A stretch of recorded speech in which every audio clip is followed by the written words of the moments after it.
BNP chairperson Khaleda জিয়ার হঠাৎ অবনতিশীল শারীরিক অবস্থা, কাতারের আমিরের পাঠানো এয়ার অ্যাম্বুলেন্সের রহস্যজনক বিলম্ব, এমন সব ঘটনার পরপরই প্রশ্ন উঠছে, আসলে কি ঘটছে পর্দার আড়ালে? খালেদা জিয়া কি সত্যি বিদেশে যাওয়ার মতো সুস্থ? এমনকি অনেকে প্রশ্ন তুলছেন, তিনি কি সত্যি বেঁচে আছেন? এর পিছনে কি অন্তর্বর্তী সরকারের কোনো নাটক আছে?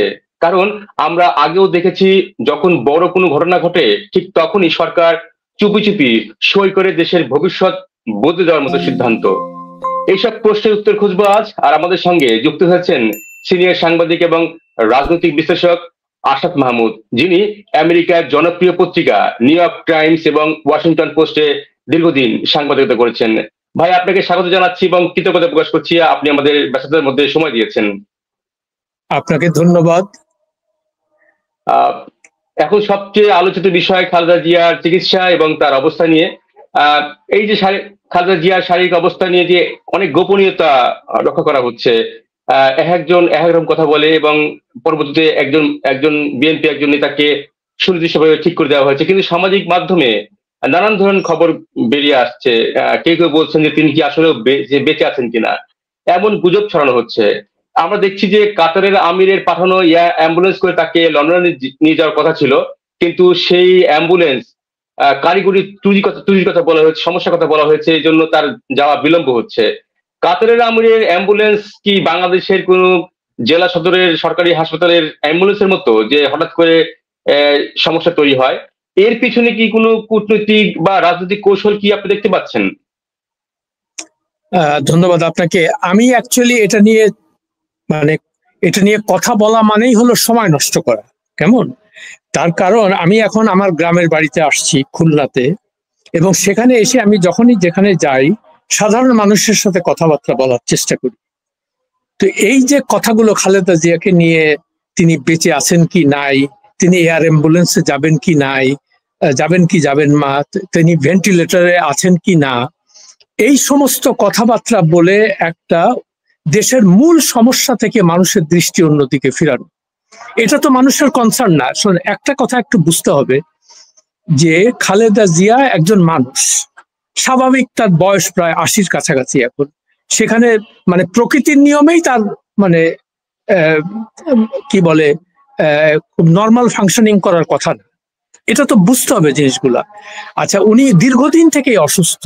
উনি দীর্ঘদিন অসুস্থ বিধায় উনি ওনার ছেলের কাছে ভারপ্রাপ্ত চেয়ারম্যানের দায়িত্ব দিয়েছেন। তো এখন তাকে নিয়ে যে সমস্ত মাতামাতি হচ্ছে, এটা আমার কাছে সম্পূর্ণ মনে হয় যে টোটাল ওয়েস্ট অফ টাইম এবং দুরভিসন্ধিমূলক। তার কারণ দেশের যে মূল সমস্যা বা সেগুলো অ্যাড্রেস না করে আপনি এখন খালেদা জিয়া কি বেঁচে আছেন কি নাই, উনি এয়ার অ্যাম্বুলেন্সে যাবেন কি নাই, এটা তো মানুষের কনসার্ন না। দেশের সাধারণ মানুষের কনসার্ন হলো তারা ঠিক মতো খেয়ে পরে বাঁচতে পারবে কিনা, তারা আইন শৃঙ্খলা যে ভয়াবহ অবনতি হয়েছে সারা দেশে দীর্ঘদিন থেকেই, সেটা ঠিক করা। এই যে আমি আসছি, এখানে দেখতে পাচ্ছি কি অধিকাংশ কারো কোনো চাকরি বাকরি নাই, ইয়াং ছেলে পেলে বিশেষ করে যারা। আচ্ছা, কেন নাই? ওই যেসব দল ক্ষমতায় থাকে তারা একটা লুটেরা শ্রেণী তৈরি করে, তারা সেখানে করে টোরে খাচ্ছিল। এখন ওই লুটেরা শ্রেণী চলে গেছে, আর এক লুটেরা শ্রেণী আসছে, এবং সেগুলো ম্যাক্সিমামই সব বিএনপির লোকজন।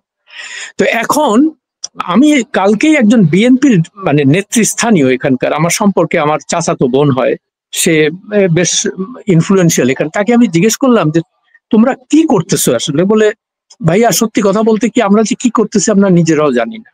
হ্যাঁ, তো একটা দল যেহেতু করি তো সেই জন্য থাকতে হয়, কিন্তু সত্যিকার অর্থে দেশের সাধারণ মানুষের যে কি সমস্যা এটা তো আমরা সমাধান করতে পারছি না। তো এটা বিএনপির তৃণমূল পর্যায়ের একজন নেত্রীর বক্তব্য। এখন আপনি চিন্তা করে দেখেন, সবচেয়ে দুঃখজনক ব্যাপার হলো সাংবাদিকতার মান নিয়ে এই দেশের সাংবাদিকরাও পচে গেছে আমার মনে হয়। এরা সাংবাদিকতা জানে না, অথবা দেশের সাধারণ মানুষ নিয়ে এদের কোনো চিন্তা ভাবনাও নাই। সাধারণ মানুষের যে কি কনসার্ন সেটা আপনি কোনো পত্রপত্রিকায় দেখবেন না। পত্রপত্রিকায় কি দেখবেন যে এখানে ওই খালেদা জিয়া কখন যাবে, লন্ডন যাবে। আচ্ছা, ওনাকে তো লন্ডনে নিয়ে যাওয়া হয়েছিল একবার, সেখানে উনি চিকিৎসাও করিয়েছেন। ডাক্তাররা বলেছে যে ওনার তো লিভার সিরোসিসের মেন প্রবলেম, তো ওটা ওনার লিভার ট্রান্সপ্লান্ট করার মতো অবস্থা ওনার নাই। যার জন্য তারা করতে পারেনি এবং তারা ফেরত পাঠিয়ে দিয়েছে। এখন আপনি আবার তাকে বিদেশে নিয়ে যাচ্ছেন, এই টানা হ্যাচড়া এগুলার মধ্যে। তো আমার কথা হলো যে এটা জাতি কি পাচ্ছে, সাধারণ মানুষের কি কি উপকার হচ্ছে এটাতে? তো যে সাংবাদিকতা, প্রকৃত সাংবাদিক যদি কেউ হয় বা সম্পাদক হয়, সে তো এই প্রশ্নগুলো তুলবে এখন। তো সেটা সে করছে না। তো না করে যেটা হচ্ছে যে এই সমস্ত মানে কথাবার্তা বলে একটা ধোঁয়াশা সৃষ্টি করা, আর মানুষের মানে এমন একটা ভাব দেখাচ্ছে এরা যে খালেদা জিয়া যে মানুষ মরণশীল যেটা বলি না, তো খালেদা জিয়া হলো ইমমর্টাল, উনি মরবেন না। কেমন? তো পৃথিবীতে তো ইমমর্টাল কেউ নাই, তার কারণ তাহলে তো এম্পেরার যে সম্রাটরা ছিল তারা তো সবাই বেঁচে থাকতো, তাদের তো কোনো মানে অভাব অভিযোগ ছিল না। বেস্ট এই যে আমি কিছুদিন আগে মিশরে গেলাম, সেখানে পিরামিড তৈরি করে ওই পিরামিডের মধ্যে ওদের ওই যে ফারাওদের সমস্ত মমি তৈরি করে রেখেছে। তার অর্থটা কি বোঝা যাচ্ছে? যে এখানে সত্যিকার অর্থে কোন পৃথিবীতে কেউ মানে ইমমর্টাল না, সবাইকেই মরতে হবে। তো খালেদা জিয়ার বয়স হয়েছে অনেক, এটা তো মেনে নিতে হবে। এখন তিনি তিনি ধরলাম যে তিনি সুস্থ হয়ে গেলেন, তার অর্থ কি তিনি আবার সক্রিয় রাজনীতিতে অংশগ্রহণ করতে পারবেন? এটা কি সম্ভব? তো এখন আপনি একটা এই কাল্ট ফিগার গুলা তৈরি করেছে মানে আমাদের দেশের মিডিয়া এবং তথাকথিত ইন্টেলেকচুয়ালরা। দেখেন, এই আমাদের জাতির জনক বঙ্গবন্ধু শেখ মুজিবুর রহমানের কথা থেকেই বলি, এরা তো সবাই মানুষ ছিল, জিয়াউর রহমান তারা তো মানুষ ছিল। এমন একটা ভাব সবাইকে মানে তাদেরকে নিয়ে সৃষ্টি করেছে যে এরা মহামানব, এরা ফেরেশতা, এরা অ্যাঞ্জেল, এদের এদের সম্পর্কে কিছু বলা যাবে না। ভাই, মানুষ যদি হয় তাহলে প্রত্যেকেরই ভুল ত্রুটি আছে। শেখ মুজিবুর রহমানের ভুল ত্রুটি ছিল, না হলে তিনি যে মহানায়ক হিসেবে আবির্ভূত হয়েছিলেন পরে তো সেটা থাকতে পারলেন না। জিয়াউর রহমানের ক্ষেত্রে তাই, উনি খুব সৎ লোক ছিলেন, ভালো কথা। কিন্তু জিয়াউর রহমান যে মানে ডিজিএফআই কে ব্যবহার করে টাকা দিয়ে দল ভাঙ্গার রাজনীতি শুরু করেছিলেন, সেটা তো জিয়াউর রহমানের আমলে, এটা তো আমরা দেখেছি চোখের সামনে।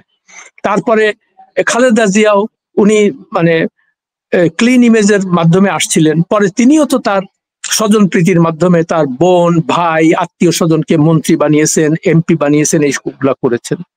তো এখন আমরা আমাদের মুশকিলটা হলো আমরা কেউ ডিসপ্যাশনেটলি মানে আবেগহীন ভাবে কোনো জিনিস আমরা চিন্তা করতে পারি না। সবাই খালেদা জিয়া, নাহলে হাসিনা, নাহলে কি বলে জিয়াউর রহমান, এরশাদ, মানে এদেরকে সবাই চেষ্টা করছে, মানে তারা এমন একটা ভাব দেখাচ্ছে যে এরা হলো ফেরেশতা, এরা হলো অ্যাঞ্জেল, এরা সমস্ত দোষ ত্রুটির ঊর্ধ্বে। তা তো না, এরা তো সাধারণ মানুষই, আপনার আমার মতো মানুষই। তো মানুষ হলে তো আমরা একটা ভুল করতেই পারি, ভুল করিও সব সময়। তো সেটার জন্য আমরা মাসুলও দেই। এবং দেখেন, এই শেখ মুজিবুর রহমান থেকে জিয়াউর রহমান, জেনারেল এরশাদ, খালেদা জিয়া, হাসিনা, এরা সবাই ভুলের মাসুল দিয়েছে না? এটা আমাদের চোখের সামনে, এটা তো কোনো ইতিহাস আমাদের পড়ার দরকার নেই, এই ইতিহাস তো আমাদের সামনেই হয়েছে। একটু এই প্রসঙ্গে একটা প্রশ্ন আপনাকে যুক্ত করে রাখি। আপনি বলছেন যে সাধারণ মানুষের আগ্রহ নেই, কিন্তু আমরা একটি টেলিভিশনে নিউজ দেখলাম যে খালেদা জিয়া অসুস্থ থাকার কারণে আপনার সাধারণ মানুষ, রাজধানীতে যানজট নেই, মানুষ বেরোচ্ছে না, কেনাকাটা বন্ধ, মার্কেটে ভিড় নেই, এমন ধরনের সংবাদ টেলিভিশনে প্রচার হয়েছে। যদিও পরবর্তীতে ব্যাপক সমালোচনার মুখে সেই সংবাদটি উদ্ধৃত করে নেওয়া হয়েছিল। তো যেহেতু আপনি বলছেন যে নাই, কিন্তু আমরা তো টেলিভিশনে দেখছি যে আসলে মানুষ ঘর থেকে বেরোচ্ছে না, শোকে কাতর, মনের দুঃখে কাতর। একটু আগে যেটা বললাম যে টেলিভিশনটা চালায় কারা? ওই তথাকথিত সাংবাদিকরা, তার মালিকরা। তো তাদের তো নিজের ইন্টারেস্ট দেখবে যে এই সমস্ত কথা বললে যে আমাদের ভিউ বাড়বে, আমাদের মানুষের। তো এদের যদি সত্যিকার অর্থে দেশের জনগণ বা দেশের সার্বিক কল্যাণ নিয়ে এরা যদি চিন্তা করতো, তাহলে তো এই ধরনের খবর প্রচার হওয়ার কথা না। তারা প্রচার করবে এই যে আমি বললাম যে আমি আসার পর থেকে বিভিন্ন সাধারণ মানুষজনের সাথে কথা বলছি, তাদের তো কোনো কনসার্নই নেই এগুলো নিয়ে। এখন আপনি তাদেরকে গেলাচ্ছেন, জোর করে আপনি তাদেরকে টিভিতে দেখাচ্ছেন যে এটা এটা এটা। স্বাভাবিক মানুষ যখন টিভি খোলে তখন মনে করে যে আহারে উনি ভালোই ছিল, এরকম কথাবার্তা। কিন্তু মানুষের যে মৌলিক যে সমস্যাগুলো, অন্ন, বস্ত্র, বাসস্থান, যেগুলো আমরা বলি আর কি, আপনি সেইগুলার কোনো সমাধান না করে, মানে লং টার্ম সমাধান না করে আপনি এই সমস্ত নন ইস্যুগুলাকে আনেন। আর এই যে অন্তর্বর্তী সরকার, আমাদের অনেক আশা ছিল তাদের প্রতি যে তারা নিশ্চয়ই মানে দল নিরপেক্ষ একটা সরকার, ভালোভাবে দেশ চালাবে। তারা কি চালাচ্ছে গত 15 মাসে আমরা দেখলাম। এরা শুধুমাত্র নিজের স্বার্থ ছাড়া নিজের স্বার্থ ছাড়া, বিশেষ করে মোহাম্মদ ইউনূস সাহেব, উনি তার স্বার্থ ছাড়া আর দেশের খুব মঙ্গলের জন্য কোনো কাজ করেন। এখন উনি প্রসঙ্গে আপনি জি অন্তর্বর্তী সরকারের যে প্রসঙ্গ যে আনলেন, আমরা দেখেছিলাম যে যখন শেখ হাসিনার মামলার রায় হয়, তার ফাঁসি হলো, তখন দেখলাম যে বন্দরের একটা চুক্তি হয়ে গেল এবং সবাই গণমাধ্যমগুলো শেখ হাসিনার রায় নিয়ে মাথামাতি করছিল, কিন্তু এর আড়ালে হয়ে গেল চট্টগ্রাম বন্দরের বিদেশিদের হাতে দিয়ে দেওয়া। এই যে এখন আপনি বলছিলেন যে সব মাধ্যমে, সংবাদ মাধ্যম, সামাজিক মাধ্যমে খালেদা জিয়ার অসুস্থতা নিয়ে ব্যাপক আলোচনা চলছে, এর অন্তরালে কি এমন কোন বিষয়ের দিকে অগ্রসর হচ্ছে অন্তর্বর্তী সরকার? আপনি কি সেদিকে ইঙ্গিত করতে চাইছেন? আচ্ছা, সেটা আমি বলছি যে আমি কোনো কনস্পিরেসি থিওরিতে বিশ্বাস করি না। আমি সাধারণভাবে যে জিনিসগুলো ঘটনা ঘটে সেটারই চিন্তা ভাবনা বিশ্লেষণ করার চেষ্টা করি। এখন একটা জিনিস আপনার মানে আমাদের সবাইকে বুঝতে হবে যে এই অন্তর্বর্তী সরকার যে দেশের কোনো মঙ্গল করতে আসে না, এটা আমরা নিশ্চিত মোটামুটি। যদি তাদের সত্যিকার অর্থে দেশের মঙ্গলের কথা চিন্তা করতেন, তাহলে সর্বাগ্রে তারা যেটা চিন্তা করতো যে আমি দুর্নীতি কিভাবে নির্মূল করবো এই দেশ থেকে, যেটা আমি আপনার অনুষ্ঠানেও বা বলেছি বা আমি সবসময় লেখিও সেটা নিয়ে। তো সেটা যে তাহলে তার কি উচিত ছিল যে দেশের মূল দুর্নীতির নায়ক যারা, অর্থাৎ এই আমলারা, রাজনীতিবিদরা, তাদেরকে আইনের আওতায় আনা, তাদের জবাবদিহিতা আদায় করা। এই জন্য আমি প্রথমেই বলেছিলাম যে সবার উচিত ছিল ইউনূস সাহেবের নিজের সম্পত্তি প্রকাশ করা। তাহলে এটা একটা মানে দৃষ্টান্ত হয়ে থাকতো পরবর্তী শাসকদের জন্য বা আমলাদের জন্য, যে না, আমরা চুরিচামারি করলে আমরা ধরা পড়ব। কিন্তু উনি সেদিকে গেলেন না, জাতির কাছে ওয়াদা করে যে আমি এটা প্রকাশ করব, কিন্তু করলেন না। আচ্ছা, তো এখন কেন করলেন না? স্বাভাবিকভাবে ওনার নাকি কিছু নাই, ওনার নাকি বাড়ি নাই, গাড়ি নাই, সম্পত্তি নাই, কোনো গ্রামীণ ব্যাংকের শেয়ার নাই। তো ওনার যদি কিছুই না থাকে, তাহলে ওনার সম্পত্তি মানে প্রকাশ করাতে অসুবিধাটা কোথায়? আগে ছিল সংস্কারগুলো করবে। তো সংস্কারগুলো কি কি সংস্কার করবে? ওই যে যেটা বললাম, যে পুলিশের সংস্কার, আমলাতন্ত্রের সংস্কার, নির্বাচন ব্যবস্থার সংস্কার। এমন নির্বাচন ব্যবস্থা করতে হবে যাতে করে টাকা দিয়ে কেউ ভোট কিনতে না পারে, বা যাদের বিরুদ্ধে অভিযোগ আছে তারা দুর্নীতি, তারা যেন কেউ নমিনেশন না পায়। এখন দেখেন বিএনপি তাদের তথাকথিত জনপ্রিয়তার কথা, আমি তো দেখতেছি না তাদের কোনো জনপ্রিয়তা। তো যাই হোক, সেটা অন্য কথা। এখন তারা মনোনয়ন বাণিজ্য শুরু করেছে সমস্ত, এবং কি নিয়ে কি রকম বিতর্ক হচ্ছে সব জায়গায় চিন্তা করেন। এবং সেখানে মারামারি শুরু হয়ে গেছে দুই গ্রুপের মধ্যে। তো এরা যদি সত্যিকার অর্থে দেশপ্রেমিক হতো, দেশের সাধারণ মানুষের কথা চিন্তা করতো, তাহলে তো কখনোই তারা এই ধরনের মনোনয়ন বাণিজ্য করতো না বা বিতর্কিত লোকজনকে নমিনেশন দিত না। তারা চিন্তা করতো যে দেশের মূল মানে দেশকে যারা ভালোবাসে তাদেরকে আমরা, এবং বহু লোক এরকম আছে তারা সত্যিকার অর্থে দেশপ্রেমী, কিন্তু তাদের কোনো জায়গা নেই। জায়গা নেই। ওই হাই কমান্ডের এখন শুনি বিভিন্ন জায়গায় যে ওই তারেক রহমানের কাছে টাকা পয়সা না পাঠাইলে আমাদের কোনো কিছু, আমাদের আজকে একজনের মানে এক মনোনয়ন বঞ্চিত একজন খুব বড় নেতা আজকে ফেসবুকে দেখলাম আক্ষেপ করে, তার এক মানে সমর্থক আক্ষেপ করে বলছে যে যেহেতু ওনার হাই কমান্ডের কাছে উনি কোনো কিছু দিতে পারেন না, এই জন্য ওনাকে নমিনেশন দেয়নি। তো দুঃখ লাগে। এই প্রসঙ্গে আপনাকে প্রশ্ন করবো, কারণ আপনি অনেকক্ষণ সময় দিয়েছেন। শেষ প্রশ্ন করতে চাই যে আপনি বিএনপির এই মনোনয়ন বাণিজ্যের কথা বলছিলেন, কিন্তু আমরা দেখছি যে খালেদা জিয়া ভয়ঙ্কর ভাবে অসুস্থ, তাকে নিয়ে নেতাকর্মীরা আবেগতাড়িত আছে।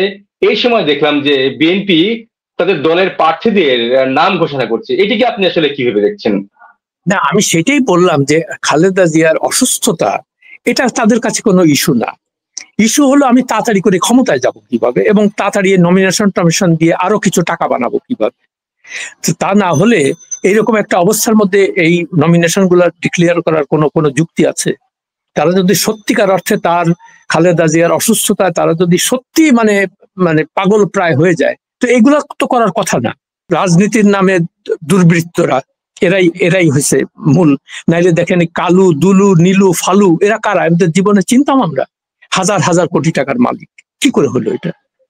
তো সেই জন্য আজকে দেখেন এখানে আমি আসছি, আমার মেরির মা বলে আমাদের মার মানে সাহায্যকারী একজন ছিল, এখনো বেঁচে আছে।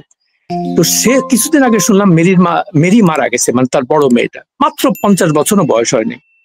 তো আমি জিজ্ঞেস করলাম কিভাবে, বলে ওই একটু অসুখ বিসুখ ছিল দীর্ঘদিন থেকে। আমি বললাম হাসপাতালে নিয়ে যাওয়া যায়, ডাক্তারের কাছে, বলে ডাক্তারের কাছে যাবে, ডাক্তার পয়সা পাবে কোথায়? তো দেখেন, এই বয়সে এই মেয়েটাকে চলে যেতে হলো বিনা চিকিৎসায়। তো রাষ্ট্র হিসেবে, জাতি হিসেবে তো আমরা উচিত ছিল এদেরকে চিকিৎসার ব্যবস্থা করা, এরা যাতে চিকিৎসা পায় সেটা নিশ্চিত করা। আপনি তো সেটা করলেন না। আপনি এয়ার অ্যাম্বুলেন্সে করে সিঙ্গাপুরে যাচ্ছেন, আপনি লন্ডন যাচ্ছেন, আপনি আমেরিকায় চলে যাচ্ছেন, কিন্তু এদের কথা, এই মেরিদের কথা বা বাবুর মার কথা, যে আমার বাড়িতে যারা সাহায্যকারী, এদের কথা তো কেউ ভাবে না। তো আপনি কিভাবে দাবি করেন যে আপনি দেশের জনগণের কল্যাণ করবেন? আপনি তো নিজেদের কল্যাণ করবেন। আপনারা আসছেন নিজের ভাগ্য উন্নয়নের জন্য। আশাদ মাহমুদ ভাই, অসংখ্য ধন্যবাদ আপনার এই ক্ষুরধার বিশ্লেষণের জন্য, এবং আপনি আপনার এই বক্তব্য দিয়ে পরিষ্কার যে বাংলাদেশের রাজনীতির মোড় কোন দিকে যাচ্ছে, এবং আপনি আমাদের সময় দিয়েছেন, এই জন্য আপনাকে ধন্যবাদ জানাচ্ছি। আপনি ভালো থাকবেন। আপনাকেও ধন্যবাদ, আপনারা সবাই ভালো থাকেন। আপনার বিশ্লেষণে আমরা বুঝতে পারলাম খালেদা জিয়ার শারীরিক অবস্থা, এয়ার অ্যাম্বুলেন্সের রহস্য, সরকারের নিরাপত্তা, সব মিলিয়ে একটি বড় রাজনৈতিক পাওয়ার গেমের গন্ধ পাওয়া যাচ্ছে। কিন্তু সত্যটা এখনো পুরোপুরি প্রকাশ হয়নি।